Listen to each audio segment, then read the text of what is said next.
নমস্কার বন্ধুরা, স্বপ্নাস কুকিং চ্যানেলে আপনাদের সবাইকে স্বাগত। আমার আজকের রেসিপি মূলো ঘন্ট। আমি আজকে মূলো ঘন্টতে দেখাবো যে অনেকে মূলোর গন্ধের জন্য মূলোটা খান না, ভালো লাগে না খেতে। তো এইভাবে রান্না করলে পরে মূলো ঘন্ট অবশ্যই সবাই খেতে পছন্দ করবেন এবং বুঝতেও পারা যায় না যে এটা মূলো দিয়ে তৈরি হয়েছে। তাহলে চলুন দেখে নেওয়া যাক আমার আজকের রেসিপি। মূলো ঘন্ট করার জন্য নিয়েছি দুটো বড় সাইজের মূলোটা একটু ফাইন চপ করেই নেওয়া আছে।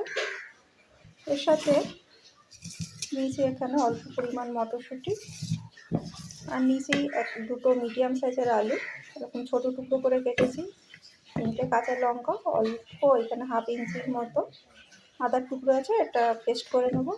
আর একটা মিডিয়াম সাইজের টমেটো নিয়েছি, টমেটোটা বীজ ছাড়িয়ে নিয়েছি। মূলোটা প্রেশার কুকারের মধ্যে দিয়েছি আর সামান্য পরিমাণ নুন দিয়ে দিলাম, দিয়ে মূলোটাকে সেদ্ধ করে নিচ্ছি।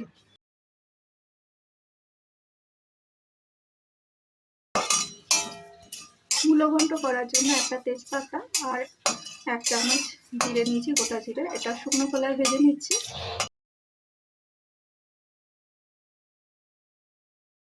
এরপর কড়াইতে দিয়ে দিচ্ছি রিফাইন অয়েল, 1 চামচ জিরে আর একটা তেজপাতাকে তেলেতে দিয়ে দিলাম।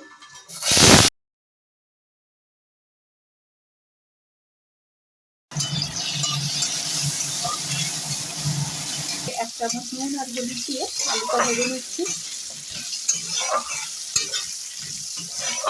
মূলোটা সেদ্ধ করে নেওয়ার পরে জলটা ফেলে দিয়েছি।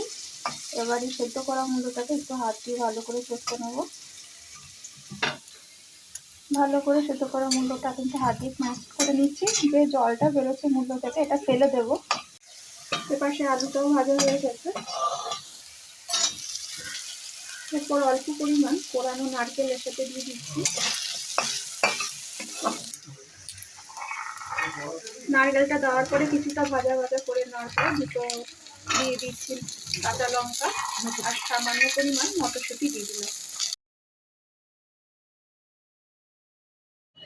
হাফ চামচ নুন দিয়ে দিলাম, হলুদ গুঁড়ো দিলাম। মশলাটা যাতে তুলে নেওয়া যায় সেই জন্য দিয়ে দিচ্ছি সামান্য জল। মশলার সাথে মিনিট 2 ভালো করে আলুটা আর এখানে মটরশুঁটিটাকে নরম করে নিলাম। এবার সিদ্ধ করে নাও মূলোটা, যেটা আমি চটকে রেখেছিলাম হাত দিয়ে, জল ঝরিয়ে ভালো করে দিয়ে দিচ্ছি।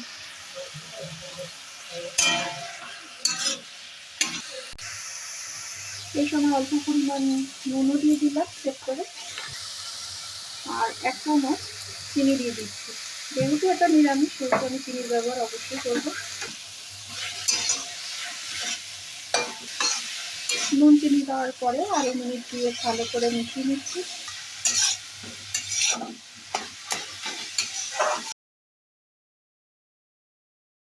বাদে ভেজে রাখা তেজপাতা দিয়ে ওটা গুঁড়ো করে নিয়েছিলাম, ওটাকে দিয়ে দিলাম।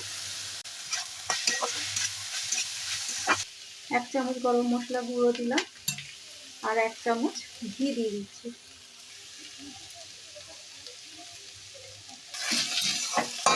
ভালো করে মিশিয়ে নিলাম। এখানে মূলো ঘন্ট তৈরি। এবার নামিয়ে দিচ্ছি। এইভাবে মূলো ঘন্ট বাড়িতে বানিয়ে দেখুন, খেতে কিন্তু ভীষণই ভালো লাগে।